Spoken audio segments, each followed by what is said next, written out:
Many nations, including the United States, are looking at a very green fiscal future.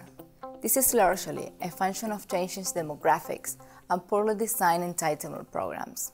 Simply stated, a massive welfare state is a recipe for budgetary disaster when there is a shrinking number of workers and increasing number of people expecting money from the government. We've already seen evidence of where this leads. The fiscal chaos in nations such as Greece and Italy is simply the tip of the iceberg. In the absence of reform, it's just a matter of time before countries such as France and Japan are hit by crisis. And the United States may not be far behind. My name is Yamila Fecha from Argentina. I'm narrating this Economic 101 video from the Center for Freedom and Prosperity to explain why capping government spending is the best and most effective way of solving this problem. The principle of a spending cap is very simple. Governments could be allowed to increase government spending every year, but only by the modest amount, say 2% each year. Let's consider an example. Imagine a nation where the private sector is growing by 4% each year in nominal terms.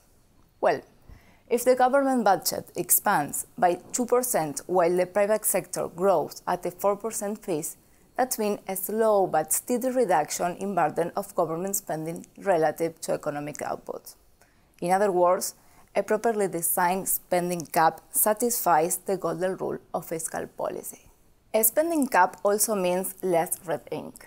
That's because the private economy is the same as a nation tax base.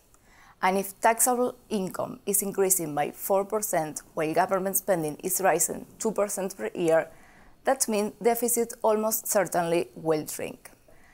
Let's look at some real-world evidence. Here are nations where government spending over multi-year periods grew by 2% annually, or in most cases grew even slower than that. And you can see how this produced good results, measured by both reduction in the overall burden of government spending and by reduction in red ink.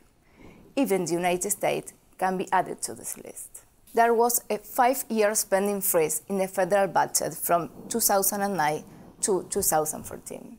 And it was during those 5 years that there was the biggest reduction in the burden of federal spending since the end of World War II. And the deficit fell by more than $900 billion during that period.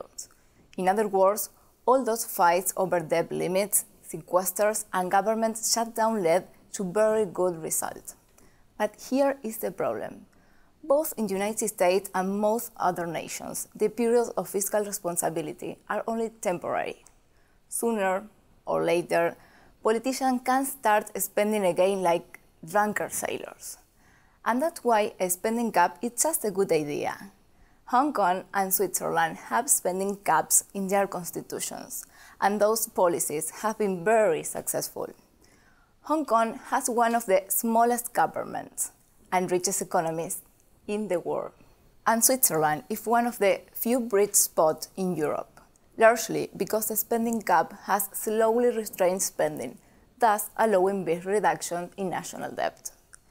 Some people wonder whether it could be a better idea to have balanced budget requirement instead of a spending cap.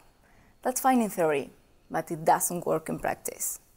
Balanced budget rules haven't prevented bloated governments and big debts in states like California, Illinois, and New Jersey.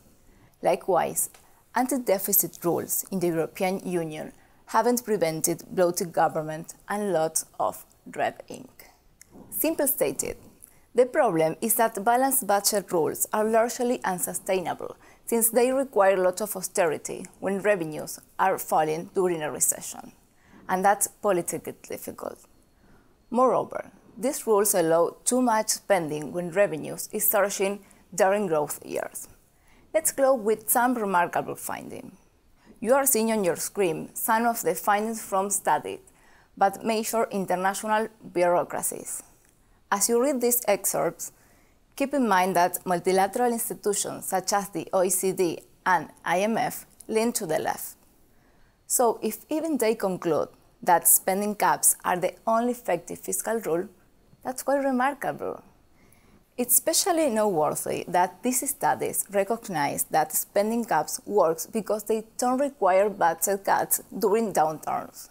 So even Keynesians should be willing to support them. And these studies also recognize that spending cap works because they don't allow excessive spending in years when there is a windfall of tax revenue. Spending caps are simple. Every year, governments get to spend a bit more money. We've used 2% spending growth as an example, but the main thing is to make sure government in the long run is growing slower than the productive sector of the economy. By the way, politicians can always spend a bit more in some part of the budget, so long as they are willing to cut back in other areas and stay within the overall cap. Prudence, flexibility, and restraint. That's a win-win-win situation. I'm Shamila Fetchia. Thanks for watching this Center for Freedom and Prosperity video. Please share it widely.